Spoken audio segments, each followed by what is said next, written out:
നമ്മൾ പുതിയൊരു വീട്ടിലേക്ക് എല്ലാവർക്കും സ്വാഗതം. എല്ലാവരും ഫുഡൊക്കെ കഴിച്ചോ? സമയം 2 മണിയാകാൻ പോവാണ്. അപ്പോൾ ഇന്ന് നമുക്ക് നമ്മളെ വീടിനടുത്ത് നിന്ന് ലതേച്ചി കുറച്ച് മീനെ തന്നിട്ടുണ്ടായിരുന്നു. അവരുടെ വീട്ടിൽ ഇങ്ങനെ വളർത്തുന്ന മീനില്ലേ, അതിൻ്റെ പേരെന്താ, ഫിലോപ്പിന്നോ എന്തൊക്കെയാണ് പേര്. അപ്പോൾ അത് ഒരു 6 എണ്ണം കിട്ടിയിട്ടുണ്ടായിരുന്നു. അത് പുറത്ത് കൊണ്ടുപോയിട്ട് എന്താ പറയുക, അമ്മ ചാക്കിലൊക്കെ വിരിച്ചിട്ടിട്ട് അതിനകത്ത് ഇട്ടു. കാരണം അത് ഒന്ന് ചത്ത് കിട്ടണമല്ലോ, എന്നാലല്ലേ അത് നമുക്ക് മുറിക്കാൻ പറ്റുള്ളൂ. കുറേ നേരം നോക്കിയിരുന്നിട്ടും രക്ഷയില്ല കേട്ടോ. എന്നിട്ടും പഠിച്ചുകൊണ്ടിരിക്കുന്ന അത്ര, പിന്നെ ഒന്നും നോക്കിയില്ല. ചെറിയ പടപ്പിൻ്റെ ആ സമയത്ത് തന്നെ നമ്മളങ്ങ് കട്ട് ചെയ്യാൻ വിചാരിച്ചു. അതിൽ ചാരം, വെണ്ണീരില്ലേ, ഇവിടെ ചാരം വെണ്ണീർ എന്നൊക്കെ പറഞ്ഞാൽ മനസ്സിലാവില്ല. ആ സംഭവം പെരക്കി വെച്ചിട്ടുണ്ടായിരുന്നു ആദ്യമേ. അങ്ങനെ മുറിച്ച് നമ്മളെല്ലാം ക്ലീൻ ചെയ്യാണ് നല്ലപോലെ. കാരണം ഇത് നമ്മളിങ്ങനെ തന്നെയാണ് കേട്ടോ മുറിക്കുക. ചിലവർ പറയും ഇത് ഭയങ്കര ബുദ്ധിമുട്ടാണ് ഈ മീൻ മുറിക്കാനെന്നൊക്കെ. അത് നമുക്കറിയില്ല. ഇങ്ങനെയൊക്കെയാണ് മുറിച്ച് അതിൻ്റെ ഫുള്ളും കളഞ്ഞ്, ഉള്ളിലത്തെ വേസ്റ്റെല്ലാം കളഞ്ഞ്, പുറത്തെ ആ ഒരു എല്ലാ സംഭവങ്ങളും കളഞ്ഞ് നല്ലപോലെ 3-4 വെള്ളത്തിൽ കഴുകി കൊണ്ടുവന്നിട്ട് എന്താ സംഭവം പടച്ചുകൊണ്ടിരിക്കുകയാണ് കേട്ടോ. ജീവനുണ്ട്, എന്താ ചെയ്യല്ലേ. എന്നിട്ട് അതിനകത്തേക്ക് ഇതാ ഉപ്പും മഞ്ഞൾപ്പൊടിയും മുളക് പൊടിയൊക്കെ മിക്സാക്കി വെച്ച് അതിന് ശേഷം അത് നമ്മൾ ഫ്രൈ ചെയ്യാൻ വെച്ച്. എന്നിട്ട് ഫ്രൈ ചെയ്യുന്നതിനോടൊപ്പം തന്നെ നമ്മൾ വേറൊരു പാനിൽ കുറച്ച് ഉള്ളി, പിന്നെ കറിവേപ്പിലയും എന്താ പറയുക, വഴറ്റാൻ വേണ്ടിയിട്ട് കുറച്ച് നേരം വഴറ്റാൻ വേണ്ടിയിട്ട് വെച്ച് കുറച്ച് ഉപ്പിട്ട് കൊടുത്തിട്ടുണ്ടായിരുന്നു കേട്ടോ.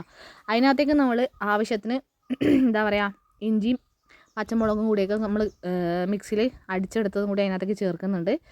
പിന്നെ അതിനകത്ത് കുരുമുളകും കാര്യങ്ങളൊക്കെ ചേർക്കണം വേണ്ടിയിട്ട് ഓപ്ഷൻസ് ഉണ്ട്. പക്ഷേ എന്താ ചെയ്യുക, നമുക്ക് ആ സാധനം ഇല്ലാത്തതുകൊണ്ട് നമ്മൾ ചേർത്തില്ല. തൽക്കാലം ഉള്ളത് വെച്ചിട്ട് ആക്കുകയാണ്. അപ്പോൾ നിങ്ങൾ ചെയ്യുമ്പോൾ കുരുമുളകൊക്കെ ഇട്ട് നോക്കിക്കോ, അടിപൊളിയായിട്ട്. ഗരം മസാല ഒക്കെ ചേർത്ത് കഴിഞ്ഞാൽ കുറച്ചും കൂടി നല്ലൊരു ഫ്ലേവർ ആ ഒരു മസാലക്ക് കിട്ടും. അപ്പോൾ ഉള്ളി നല്ല പോലെ ബ്രൗൺ കളറാവണം, നല്ല പോലെ മുരിഞ്ഞെടുക്കണം. എന്നാലേ നമുക്ക് ലാസ്റ്റ് ആ വാഴയിലൊക്കെ പൊതിയുന്ന ടൈമിൽ ആ ഒരു ഫ്ലേവർ നമുക്ക് കിട്ടുള്ളൂ.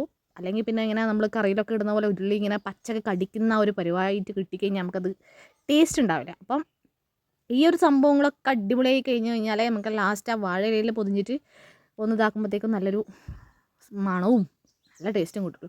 അപ്പം നമ്മൾ ആ ഉള്ളിയിലേക്ക് ലാസ്റ്റ് കുറച്ച് മഞ്ഞൾപ്പൊടിയും കുറച്ച് മുളക് പൊടിയും കൂടി ഇട്ടിട്ടുണ്ടായിരുന്നു, ആവശ്യത്തിന് മാത്രം കേട്ടോ, ഒരു പൊടിക്ക്. എന്നിട്ട് നമ്മളിത് വാഴയില വാട്ടിയെടുത്ത ശേഷം ആദ്യം അതിനകത്തേക്ക് നമ്മൾ ഈ മസാല കുറച്ചിട്ട് കൊടുക്കണം. എന്നിട്ട് ആ മസാലയുടെ മേലെയാണ് നമ്മൾ ഫ്രൈ ചെയ്ത മീനുകൾ കൊണ്ടുവെക്കുക. ഇതൊക്കെ നമ്മളെ സ്റ്റൈലാണ് കേട്ടോ. പല ആൾക്കാരും പല രീതിയിൽ വെക്കും, പക്ഷേ നമ്മളെ രീതിയിൽ നമ്മളിതാ. എന്നിട്ട് ആ മസാലേൻ്റെ മേലേക്ക് നമ്മൾ മീൻ ഓരോന്നായിട്ട് ഇട്ട് കൊടുത്തു. എല്ലാ മീനും ഒന്നിച്ച് തന്നെ ആക്കിയിട്ടാ. ചില വീഡിയോസിലൊക്കെ നമ്മൾ കണ്ട് ചില ഓരോരോ മീനൊക്കെ അവർ സെപ്പറേറ്റ് ആക്കും. അതിനൊന്നും നമ്മൾ മെനക്കെട്ടില്ല. ഓരോ ഇലയിൽ തന്നെ മൊത്തം മീനും കൊണ്ടിട്ട് മസാല ഇട്ട് റെഡിയാക്കി. എന്നിട്ട് അത് കെട്ടണം, നല്ല പോലെ വാഴയില കെട്ടി പൊതിഞ്ഞ്. കാരണം പിന്നെ നമുക്ക് അതിനകത്ത് കിടന്നിട്ട് വേണം ആ വാഴയിലേൻ്റെ ടേസ്റ്റും കൂടി നമുക്ക് നമ്മുടെ ആ മീനിന് കിട്ടിക്കഴിഞ്ഞാലേ കഴിക്കാൻ പറ്റുള്ളൂ. അത്ര ടേസ്റ്റായിരിക്കും. ഉണ്ടാക്കി നോക്കിയാൽ മതിട്ടാ. നമ്മൾ ഡബ് ചെയ്യുന്ന സമയത്ത് ഇതുപോലെയൊക്കെ സൗണ്ടുകളൊക്കെ കേൾക്കും. അതൊന്നും ആരും മൈൻഡ് ആക്കേണ്ട കേട്ടോ. ലാസ്റ്റ് ഞാൻ കുറച്ച് നാരങ്ങ നീരും കൂടി ഒരു പുളിപ്പിന് വേണ്ടിയിട്ട് ഒഴിച്ചു കൊടുത്തിട്ടുണ്ട്. നമ്മളിതാ പാനിലേക്ക് കുറച്ച് എണ്ണ, അടിയിൽ നമ്മൾ നേരത്തെ വറുത്ത എണ്ണയില്ലേ, മീൻ പൊരിച്ച എണ്ണ തന്നെയാണ് ഉപയോഗിച്ചുകൊണ്ടിരുന്നത്. അതാ ലാസ്റ്റ് നമ്മൾ കെട്ടഴിക്കാൻ പോണ് ഗൈസ്. നോക്കണം അതിൻ്റെ അവസ്ഥ. അടിപൊളി എന്ന് പറഞ്ഞാൽ സൂപ്പർ ടേസ്റ്റും ഒന്നും പറയാനില്ല, അടിപൊളിയായി. നമുക്ക് അത്ര ഇഷ്ടമായി. ഇതുപോലെ നിങ്ങൾ ഉണ്ടാക്കി നോക്കുമ്പോൾ നമുക്ക് മനസ്സിലാവും. ഈ രുചി എന്നൊക്കെ പറഞ്ഞാൽ നമുക്ക് വാഗോണ്ട് പറഞ്ഞറിയിക്കാൻ പറ്റില്ല എന്നൊക്കെ പറയില്ലേ ചില സാധനങ്ങൾ, അതുപോലെ തന്നെയാണ്. ഞാനതുകൊണ്ട് കുറച്ച് പെട്ടെന്ന് തന്നെ ചോറെടുത്ത്, റേഷൻ അരി ചോറും സാമ്പാറും കൂമ്പുപ്പേരിയും നമ്മുടെ മീൻ പൊള്ളിച്ചതും ഒന്നും പറയണ്ട. അപ്പോൾ എല്ലാവരും കൂടി നിങ്ങൾ ഫുഡൊക്കെ കഴിക്കിട്ട സമയമില്ലേ. എന്തായാലും ഈ കാക്കിയും പൂച്ചേൻ്റെ സൗണ്ട് വരുന്നതുകൊണ്ട് ഞാൻ നിർത്തുകയാണ്. എന്തായാലും നമ്മളെ വീഡിയോ ഇഷ്ടപ്പെട്ടാൽ ലൈക്ക് ചെയ്യുക. ഇതുപോലൊക്കെ ഉണ്ടാക്കുന്നവർ, ഇതുപോലൊക്കെ ടേസ്റ്റ് ചെയ്യുന്നവരൊക്കെ ഉണ്ടെങ്കിൽ അവരൊന്ന് കമൻറ്റ് ചെയ്യുക. പുതിയതായി ആരെങ്കിലും നമ്മളെ ചാനൽ കാണുന്നവരുണ്ടെങ്കിൽ ഒന്ന് സബ്സ്ക്രൈബ് കൂടി ചെയ്യുക.